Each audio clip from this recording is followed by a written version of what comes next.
Ова е Маргарита Милошевска, мајка на 9-годишно девојче со церебрална парализа.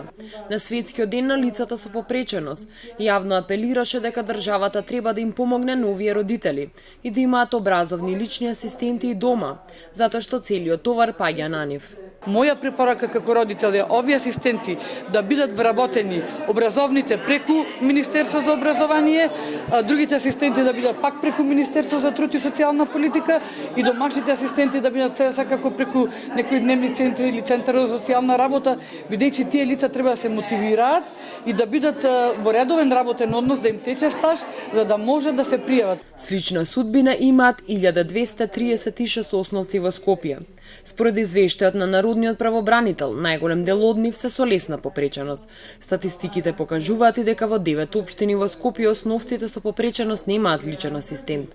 Тимот која следел наставата во училиштата увидел дека и таму каде што има стручни тимови обучени да работат со овие деца, екипите не се комплетирани. Па така некаде нема образовни едукатори, а таму каде што има нема логопеди или дефектолози.